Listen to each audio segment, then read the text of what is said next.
रसूलुल्लाह सल्लल्लाहु अलैहि वसल्लम की वफात के कुछ ही अरसे बाद ऑलमोस्ट पूरे अरब ने पहले खलीफा अबू बकर रज़ियल्लाहु तआला अन्हु के खिलाफ बगावत का ऐलान कर दिया। लेकिन अबू बकर रज़ियल्लाहु तआला अन्हु ने बहुत तेजी से इन सारी बगावतों को अपने जनरल खालिद बिन वलीद की लीडरशिप में क्रश कर दिया। नाउ एक बार फिर पूरा अरब मदीना की गवर्नमेंट के अंडर बिल्कुल यूनाइट हो चुका था। अब यहाँ से स्टोरी थोड़ी मुश्किल होने वाली है। इस्लाम सिर्फ अरब का नहीं बल्कि एक ग्लोबल रिलीजन बनने की तरफ जा रहा है और मुसलमान दुनिया की सबसे बड़ी सुपर पावर बनने वाले हैं। तो अबू बकर रज़ियल्लाहु तआला अन्हु की सारी बगावतों को क्रश करने के बाद पूरा अरब अब उनके कंट्रोल में था। लेकिन अरब फिर भी एक डेजर्ट था और बहुत ही गरीब इलाका था और पूरा अरब यूनाइट होने के बाद भी एक सुपर पावर नहीं बन सका। असल सुपर पावर अरब से बाहर रोमन और पर्शियन एम्पायर थी। ये दोनों एम्पायर्स दुनिया की बहुत बड़ी और बहुत पुरानी एम्पायर्स थी। इस्लाम के पहले दिनों से जब मुसलमान बहुत कमजोर थे, रसूलुल्लाह सल्लल्लाहु अलैहि वसल्लम बार बार उन सख्त हालात में भी फरमाते थे कि एक दिन हम रोमन और पर्शियन एम्पायर को फतह करेंगे, जिस पर मक्का के लोग इनका हमेशा बहुत मजाक उड़ाते थे। लेकिन अब सिर्फ कुछ ही साल बाद मदीना की रियासत इन दोनों सुपर पावर्स से टकराने वाली थी और आप सल्लल्लाहु अलैहि वसल्लम की इस बात को पूरा करने के लिए अल्लाह ने पहले से प्लानिंग की हुई थी। मतलब जब मुसलमान हिजरत के बाद मदीना में आहिस्ता आहिस्ता सेटल हो रहे थे, उसी टाइम रोमन और पर्शियन एम्पायर आपस में बहुत सख्त लड़ाई चल रही थी, जिसे हम इस वीडियो में एक्सप्लेन कर चुके हैं। इन दोनों एम्पायर्स की आपस में इतनी सख्त लड़ाई हुई थी कि अब ये दोनों एम्पायर्स पहले जैसी स्ट्रांग नहीं रही थी और आपस में लड़ कर दोनों सुपर पावर्स बहुत कमजोर हो चुकी थी, जिसकी वजह से ये मुसलमानों के पास बेस्ट टाइम था कि इन दोनों सुपर पावर्स को वंस एंड फॉर ऑल खत्म कर दिया जाए, क्योंकि ये दोनों एम्पायर्स इस्लाम के लिए सबसे बड़ा खतरा थे। फॉर एग्जाम्पल रोमन एम्पायर की बादशाह हेराक्लियस, उन्होंने जंगी मुता और जंगी तबूक पे मुसलमानों को खत्म करने की कोशिश भी की। लेकिन फिर भी अबू बकर रज़ियल्लाहु तआला अन्हु ने पहला हमला रोमन एम्पायर पर नहीं बल्कि पर्शियन एम्पायर पर किया। इससे कुछ साल पहले रसूलुल्लाह सल्लल्लाहु अलैहि वसल्लम ने दुनिया के सारे बादशाहों की तरफ लेटर्स भेजे थे और उन्हें इस्लाम की तरफ आने का हुक्म दिया था, जिसका सबसे बुरा रिस्पॉन्स पर्शियन बादशाह खुसरो ने दिया था और आप सल्लल्लाहु अलैहि वसल्लम के भेजे हुए लेटर को बहुत गुरूर के साथ फाड़ दिया था, जिसके बाद पर्शियन एम्पायर और मुसलमानों के दरमियान हमेशा एक कोल्ड वॉर चलती रहती थी और पर्शियन एम्पायर बार बार मुसलमानों की गवर्नमेंट को थ्रेट्स भी भेजती थी। लेकिन आप सल्लल्लाहु अलैहि वसल्लम के लेटर को फाड़ने के बाद उसी पर्शियन बादशाह खुसरो के बेटे ने उसे कत्ल करके खुद पूरे ईरान का बादशाह बन गया। लेकिन कुछ ही अरसे बाद उस बेटे के आर्मी चीफ ने उसे तख्त से हटा दिया और खुद बादशाह बन गया। फिर बाकियों ने मिलकर उसे भी तख्त से हटा दिया और एक औरत को मलका बनाया। फिर उसे भी हटा दिया गया और उसकी जगह किसी दूसरे को लाया गया। फिर उसे भी हटा दिया गया। मतलब बिल्कुल थोड़े से अरसे में ईरान के 10 बादशाह बदले गए। इस सब की वजह से ईरान की गवर्नमेंट बाकी दोनों के मुकाबले में बहुत कमजोर हो चुकी थी। जिस तरह अगर आज हमारे मुल्क को देखा जाए तो पिछले कुछ ही सालों में पाकिस्तान में 7-8 प्राइम मिनिस्टर्स को थोड़े थोड़े अरसे के बाद बदला गया है और in the same time India और बांग्लादेश में एक ही लीडर रहा है, जिसकी वजह से पाकिस्तान इन दोनों कंट्रीज से बहुत पीछे रह चुका है। उसी तरह पर्शियन एम्पायर भी अपने लीडर्स के बार बार चेंज होने की वजह से बहुत कमजोर हो चुका था और इस बात का मुसलमानों के लीडर अबू बकर रज़ियल्लाहु तआला अन्हु को बहुत अच्छी तरह पता था। इसीलिए बगैर कोई टाइम वेस्ट किए उन्होंने 2 बड़े फैसले किए कि पर्शियन एम्पायर पर हमला करने वाली फौज में सिर्फ और सिर्फ वो मुसलमान होंगे जो खुद इस जिहाद के लिए वॉलंटियर करें और जो ना लड़ना चाहे वो ना लड़े।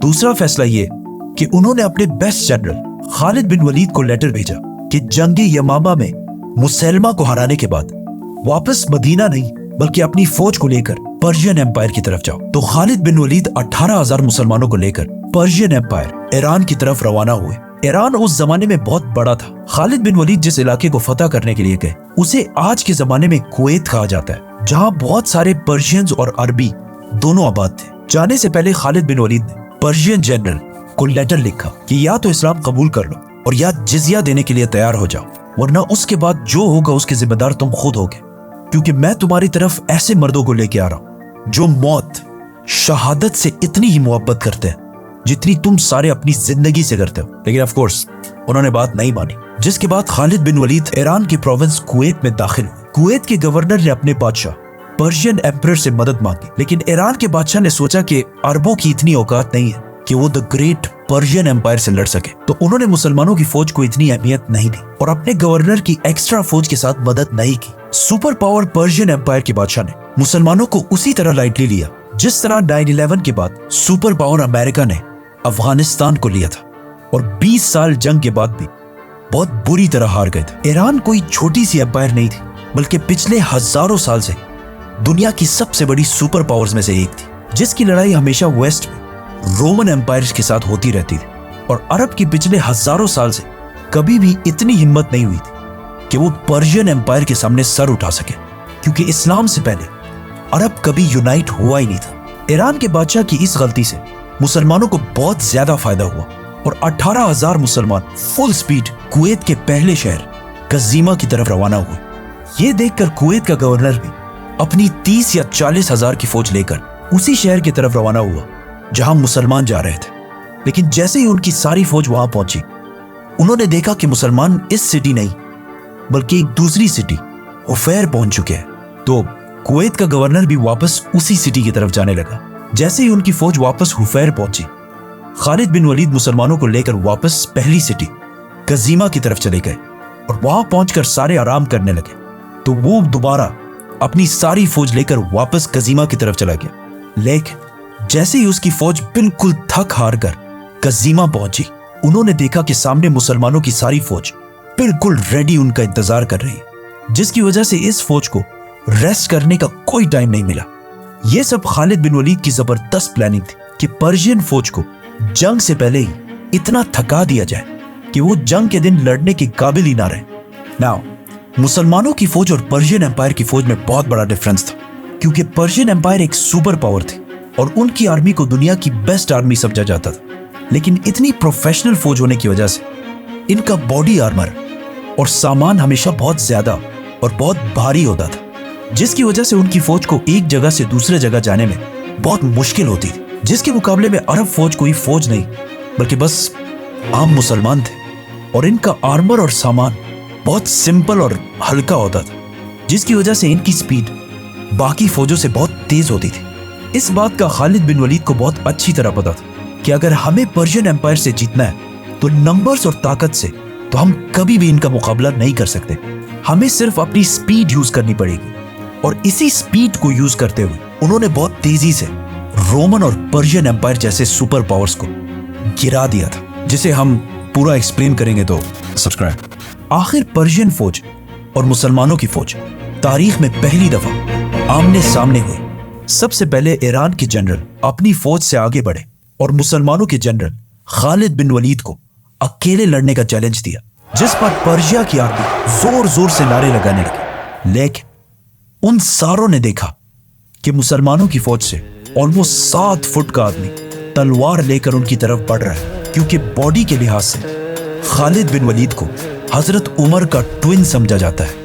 मतलब कहा जाता है कि जब वो घोड़े पर बैठते थे तो उनके पैर ऑलमोस्ट जमीन को टच कर रहे होते थे, और हजारों लोगों के क्राउड में अपनी हाइट की वजह से आसानी से दिख जाते थे। खालिद बिन वलीद रज़ियल्लाहु अन्हु उस पर्शियन जनरल से लड़ने गए, लेकिन पर्शियन फौज से अचानक 2 लोग आकर अपने जनरल के साथ मिल गए। लेकिन फिर भी खालिद बिन वलीद ने सिर्फ एक और मुसलमान की मदद के साथ इन तीनों को खत्म कर दिया, और इसी के साथ दोनों फौजों ने हमला कर दिया।